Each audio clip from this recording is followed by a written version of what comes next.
Alter Radio. Tichèze Ba. Alter Radio.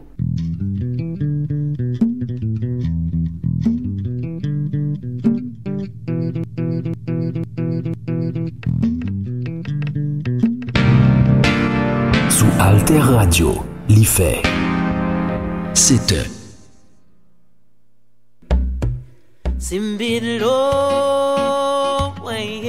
Bonjour, ici Malou Boboir sur Alter Radio. Alter Radio, l'idée frais.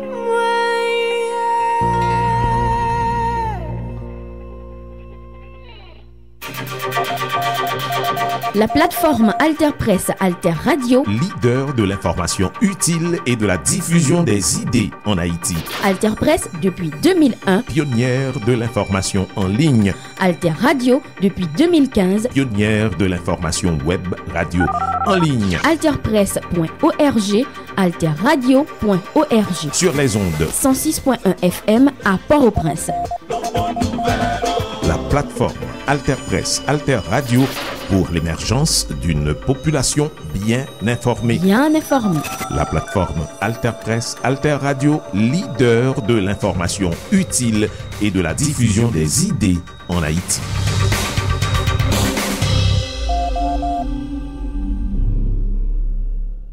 Chers amis, bonjour. Aujourd'hui, je vous propose qu'on fasse ensemble un retour sur les récents développements dans l'escalade de tensions entre les États-Unis et le Venezuela. Vous avez probablement entendu parler ou observé au cours des dernières semaines ces frappes par les forces armées américaines contre des navires qu'on allègue faisaient le trafic de la drogue vers les États-Unis. Cela étant dit, après avoir passé des semaines à parler ensemble d'une potentielle négociation avec le régime de Maduro, une tentative d'en extraire des concessions, peut-être une forme de gesticulation politique même de l'administration Trump, tout indique qu'on se dirige maintenant vers quelque chose de totalement différent, pour ne pas dire de beaucoup plus sérieux. En fait, on a plusieurs indications qui suggèrent fortement que les États-Unis préparent maintenant un coup d'État contre le gouvernement Maduro et potentiellement même un affrontement direct entre les États-Unis et le Venezuela dans les Caraïbes.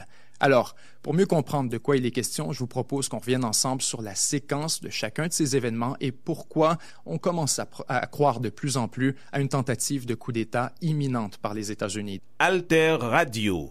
D'abord, on a su au cours des dernières semaines que l'officier Alvin Halsey avait démissionné de ses fonctions. Il est important de comprendre, l'amiral Alvin Halsey était le chef du commandement sud des États-Unis qui supervise donc toutes les opérations en Amérique centrale et en Amérique du Sud, y compris donc les opérations d'interdiction de la drogue contre ces fameux narcotrafiquants issus du Venezuela. Et on ajoute ici les raisons du départ soudain de l'amiral Halsey après avoir mené plusieurs de ses frappes, moins d'un an après le début de ce qui est habituellement un mandat de 3 ans et au cœur de la plus grande opération de ses 37 ans de carrière, reste obscur. Mais un responsable américain a déclaré que l'amiral Halsey avait exprimé des inquiétudes concernant la mission et les attaques contre les prétendus bateaux de trafic de drogue.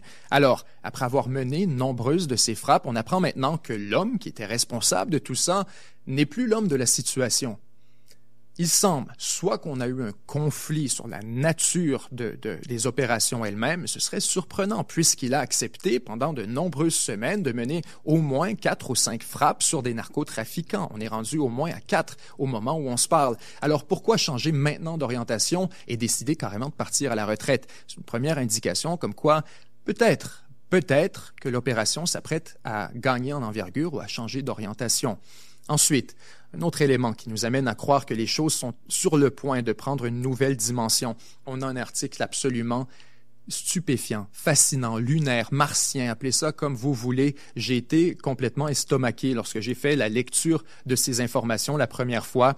On a appris dans le New York Times, il y a maintenant plusieurs jours, qu'il y a eu des négociations entre des responsables du Venezuela, très proches donc du gouvernement de Maduro, pour ne pas dire des proches de Maduro lui-même, qui ont négocié avec les États-Unis pour arriver peut-être à une détente. Et ça, encore une fois, ça a eu lieu avant l'escalade à laquelle on assiste actuellement, avant toute frappe contre les navires issus du Venezuela, avant la montée de tension. Les États-Unis et le Venezuela est engagé dans les coulisses, secrètement, dans une négociation et on ne l'a pas su jusqu'à très récemment. Et ce qui est encore plus fascinant, c'est pas le fait que les négociations aient existé, qu'elles aient eu lieu, qu'elles se soient produites, mais bien la teneur de la proposition qui a été faite par le Venezuela. Écoutez bien.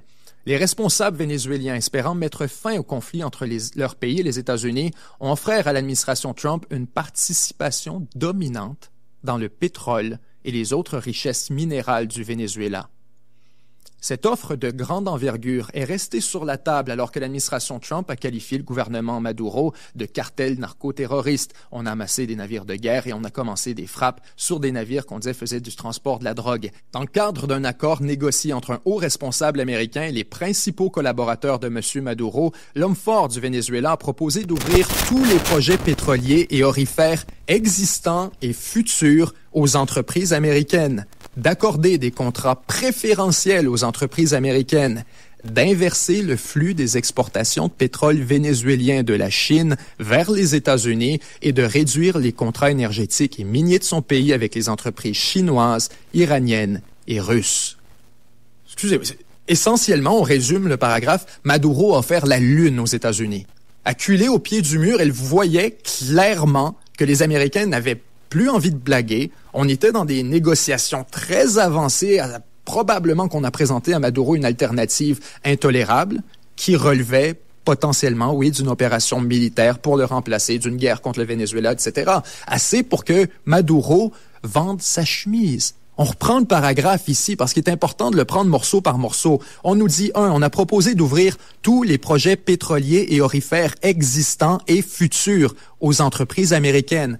Autrement dit, les États-Unis auraient maintenant accès à toutes les ressources minières et pétrolières du Venezuela. It's the mother lode, c'est le Saint Graal, c'est ce que convoitent les États-Unis depuis des années, depuis en fait la perte de l'accès à ces ressources pétrolières à travers la révolution bolivarienne, l'arrivée de Chavez et ensuite de Maduro, son successeur. Mais il est important de le comprendre, de concéder comme ça un accès des États-Unis aux ressources de pétrole du Venezuela, c'est une concession inimaginable de la part de Maduro, qui en passant, la révolution bolivarienne, celle qui a été menée, cette révolution communiste, socialiste menée par le gouvernement de Chavez d'abord et ensuite reprise par Maduro, est censée être le rempart justement contre cette espèce d'impérialisme, de colonialisme, de capitalisme crasseux qu'on dit des États-Unis qui viendra inévitablement, nous prévenait-on, un jour pour dérober les ressources du Venezuela, les ressources en or, en pétrole et en gaz naturel. Naturellement, il venait un moment où les États-Unis allaient les convoiter. Et aujourd'hui, c'est exactement ce qui se passe. Et que fait Maduro? Il lève le drapeau blanc, il propose de tout remettre aux États-Unis. Essentiellement, c'est une abdication. On parle d'un drapeau blanc qui a été levé par le gouvernement de Maduro dans les derniers instants de cette négociation, alors qu'on s'attendait potentiellement à une intervention militaire américaine. Alors, on continue ici, on nous parle non seulement d'avoir un accès à ces fameuses réserves pétrolières aurifères, mais encore mieux, accorder des contrats préférentiels aux entreprises américaines, un avantage, donc probablement moins de taxes, moins d'impôts, moins de redevances qui seraient versées à l'État, des conditions d'opération favorables, inverser le flux des exportations de pétrole vénézuélien de la Chine vers les États-Unis. Ça, c'est gigantesque. La Chine achète, ou plutôt, j'aurais pas dire la Chine achète l'essentiel de son pétrole au Venezuela, c'est plutôt l'inverse. Le Venezuela vend l'essentiel de son pétrole à la Chine. On en vend quelques petites quantités à Cuba, ici et là, des quantités essentiellement humanitaires, du kérosène pour les hôpitaux, les avions, etc. Mais pour l'essentiel, c'est la Chine qui achète le pétrole du Venezuela et qui tient donc le gouvernement sur le respirateur artificiel. L'essentiel des revenus de l'État vénézuélien sont issus des exportations de pétrole vers la Chine. Donc quand Maduro lève la main et dit « on est prêt à arrêter tout ça demain matin », on arrête, on abandonne la Chine. La Chine en a besoin de ce pétrole aussi. La Chine s'approvisionne à quelques endroits, mais elle est largement dépendante des importations de pétrole depuis l'étranger, notamment du pétrole très abordable qu'elle obtient au Venezuela, en Russie, prochainement, toujours pas actuellement, et en Iran. Alors, cette idée de couper entièrement le cordon énergétique vers la Chine et de jeter la Chine sous l'autobus, c'est carrément non seulement une abdication stratégique, c'est revirer sa chemise. Maduro carrément était prêt à passer dans le camp de l'Occident. Et si on n'y croit pas, mais regardez ce prochain point, alors qu'on dit réduire les contrats énergétiques et miniers de son pays avec les entreprises chinoises, iraniennes et russes. Donc essentiellement, on va honorer les contrats qu'on a actuellement, mais après ça, c'est terminé. Et là-dessus, qui on emballe? Pas juste la Chine. Les Chinois, les Iraniens et les Russes. Donc, on négociait, soyons très clairs, à quoi on a affaire? On est en train de négocier la normalisation du Venezuela. On est en train de négocier l'intégration du Venezuela dans le bloc occidental, aussi spectaculaire, aussi lunaire que ça sonne. Et les Américains ont dit non. Les Américains ont refusé. Ce qui nous amène à poser des questions quant à leurs intentions véritables.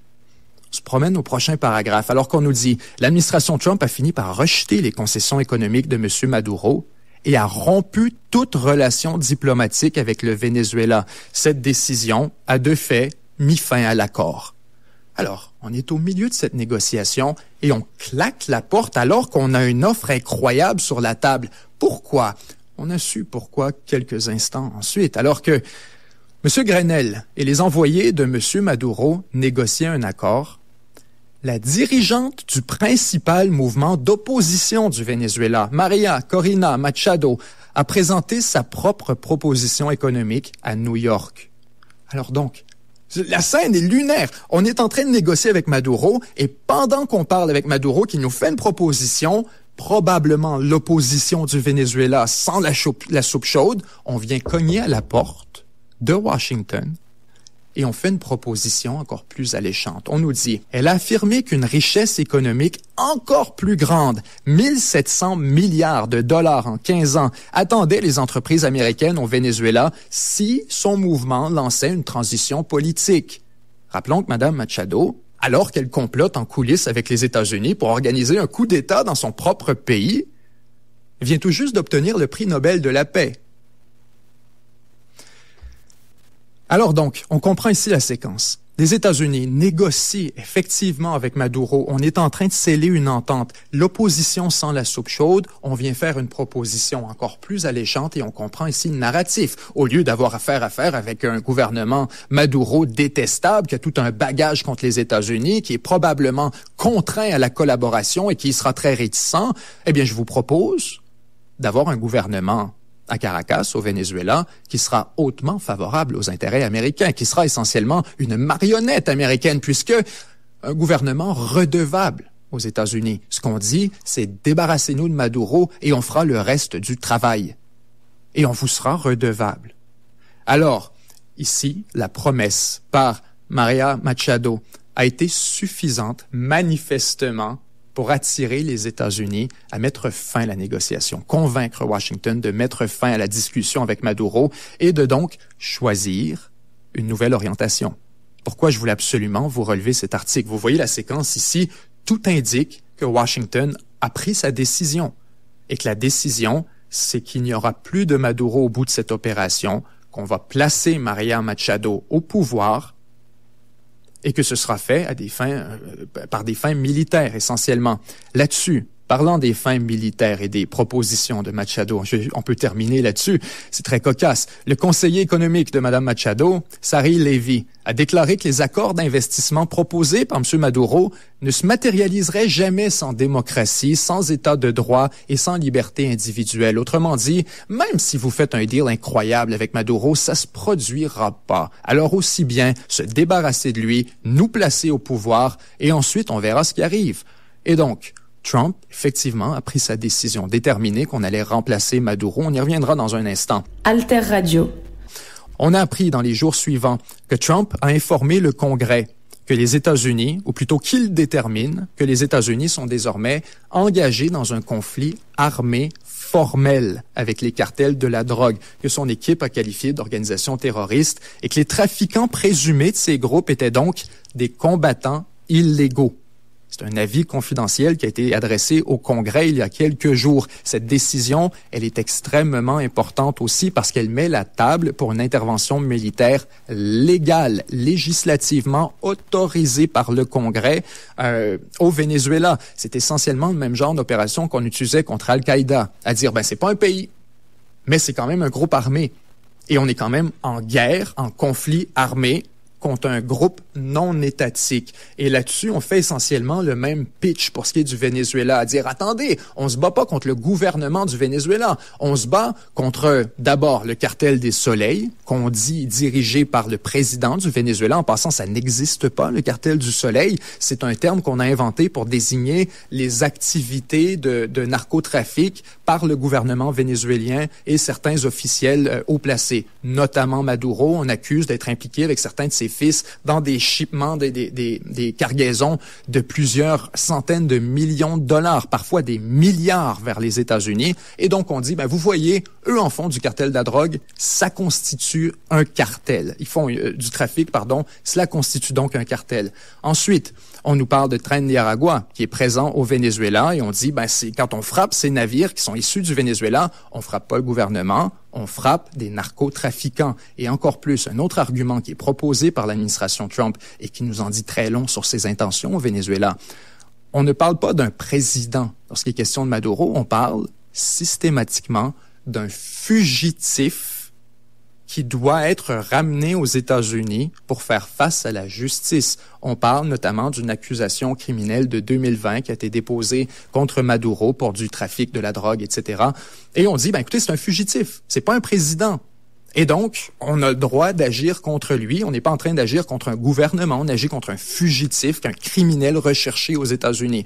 Ensuite, ici, on nous mentionne la décision de M. Trump de qualifier officiellement sa campagne contre les cartels de la drogue de conflit armé actif signifie qu'il consolide sa prétention à des pouvoirs extraordinaires en temps de guerre. Dans un conflit armé tel que défini par le droit international, un pays peut légalement tuer des combattants ennemis, même lorsqu'ils ne représentent aucune menace, les détenir indéfiniment sans procès et les poursuivre devant des tribunaux militaires. Extrêmement important quand on considère ce à quoi on a assisté au niveau de l'ambiguïté légale de ces frappes des États-Unis sur les fameux narcotrafiquants, alors que ces frappes, dans tous les cas, ont été faites sans aucun processus de communication avec les narcotrafiquants. On n'a pas à raisonner, on les a pas abordé le navire, il n'y a pas eu de procès, ils n'ont pas eu droit à un avocat.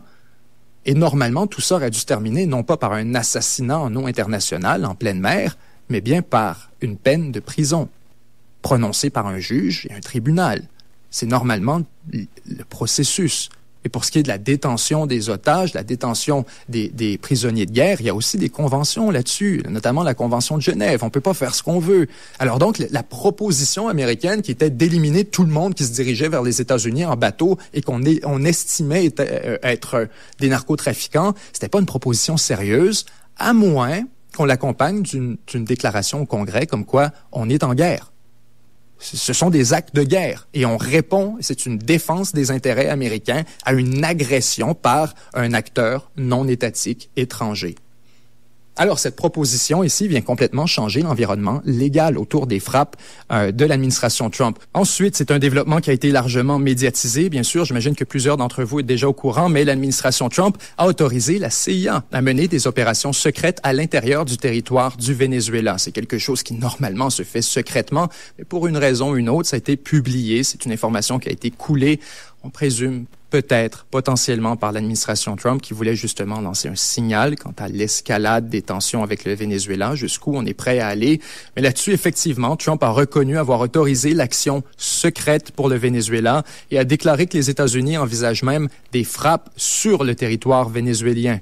La nouvelle autorité permettra à la CIA de mener des opérations meurtrières au Venezuela et de mener une série d'opérations dans les Caraïbes. L'agence pourrait mener des actions secrètes contre M. Maduro ou son gouvernement, soit unilatéralement, soit dans le cadre d'une opération militaire de plus grande envergure. Alors là-dessus, on donne une autorisation, ce n'est pas pour rien. C'est probablement, en passant, on a su au cours des dernières semaines que l'administration Trump avait reçu des informations par le Pentagone quant à des cibles potentielles à l'intérieur du Venezuela. On a demandé déjà de nous préparer une liste de cibles et ça a été fait. Maintenant, on nous dit, on se prépare aux frappes en question. Ces frappes, nous dit-on, seraient probablement sur un des nœuds stratégiques, des nœuds économiques, des éléments particulièrement importants pour l'économie, pour le gouvernement du Venezuela, essayer de le déstabiliser, mais potentiellement aussi directement sur le gouvernement lui-même. notamment des frappes de décapitation sur Maduro, certains de ses ministres, avec l'espoir de carrément éliminer le gouvernement et laisser une espèce de vide administratif qui permettrait un coup d'État ensuite par Mme Machado et ses sympathisants. Mercredi, Trump a déclaré qu'il avait donné cette autorisation parce que le Venezuela avait vidé ses prisons aux États-Unis.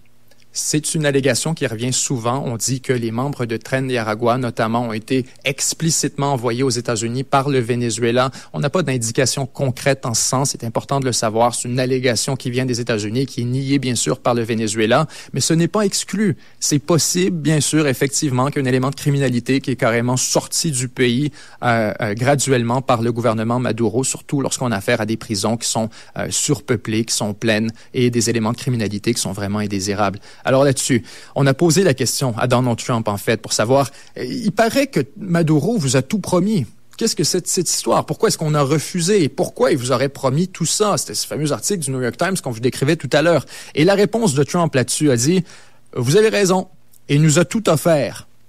Et vous savez pourquoi? Là, je reprends les termes exacts. Because he doesn't want to fuck around with the United States. Parce qu'il veut pas de problème avec les États-Unis, essentiellement, pour le dire poliment.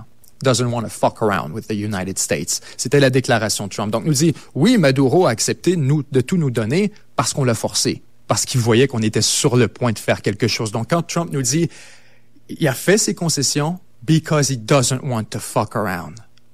Probablement qu'il y avait cette menace qui planait au-dessus de Maduro. Alors, c'est ce qu'on comprend dans le sous-texte. Ensuite, les exercices militaires, bien sûr, le Venezuela répond à tout ça alors que le gouvernement vénézuélien a annoncé cette semaine avoir lancé une vaste mobilisation militaire et commencé à entraîner des civils au combat, présentant ces mesures comme des mesures défensives. Ces mesures interviennent alors que Washington a intensifié ses opérations militaires dans les Caraïbes. Cependant, des responsables américains ont indiqué en privé que l'objectif ultime était de chasser du pouvoir le président vénézuélien Nicolás Maduro. C'est écrit noir sur blanc. Des responsables ont déclaré en privé que l'objectif ultime est de chasser Maduro du pouvoir. Monsieur Maduro et de hauts responsables ont déclaré cette semaine qu'ils avaient activé de nouvelles zones de défense à travers le pays et qu'on a appelé les civils à joindre à ce qu'ils décrivent comme un effort patriotique pour défendre la nation. Cette semaine, le ministre de la Défense a invité les Vénézuéliens à se préparer au pire, évoquant ce qu'il a qualifié de graves menaces posées par le président Trump. La télévision d'État vénézuélienne diffuse depuis longtemps des images d'hommes et de femmes rampant dans la boue, fusil à la main.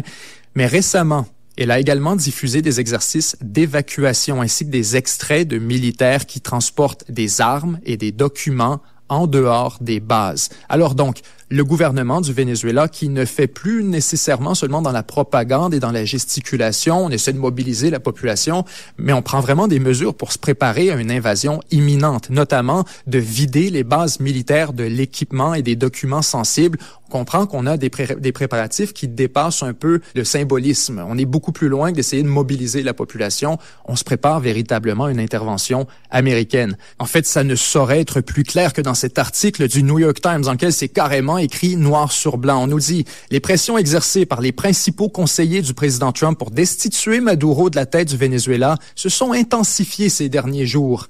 Les responsables de l'administration discutant d'une vaste campagne qui intensifierait la pression militaire pour tenter de le forcer à partir.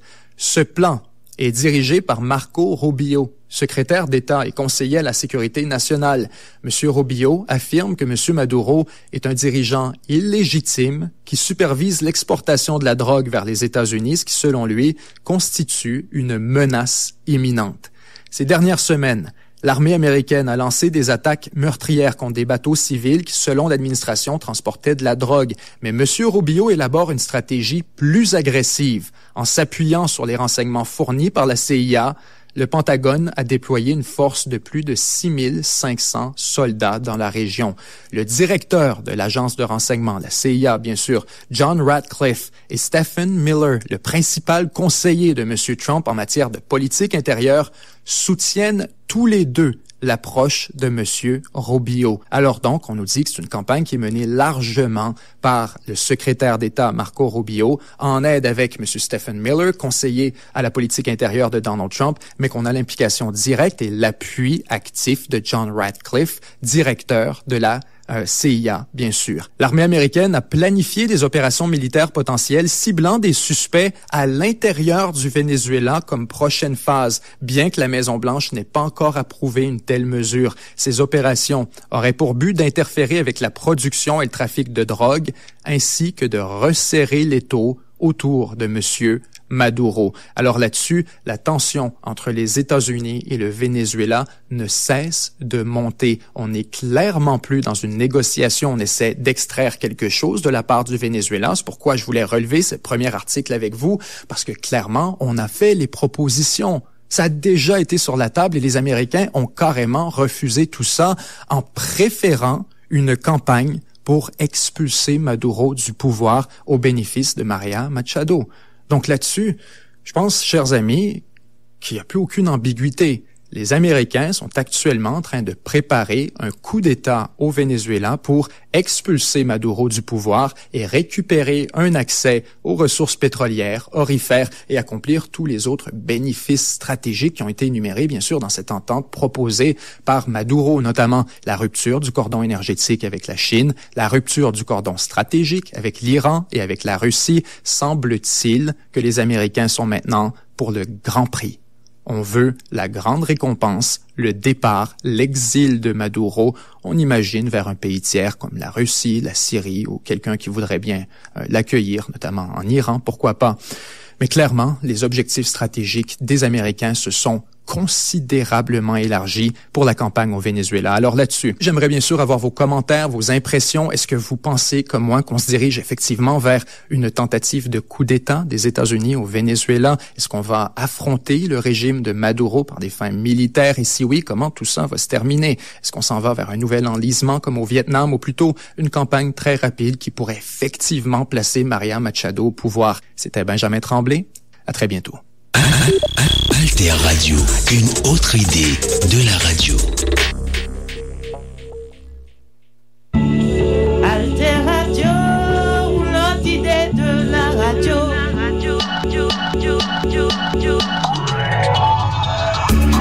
Alter Radio 106.1 FM. L'autre idée de la radio. Alter Radio.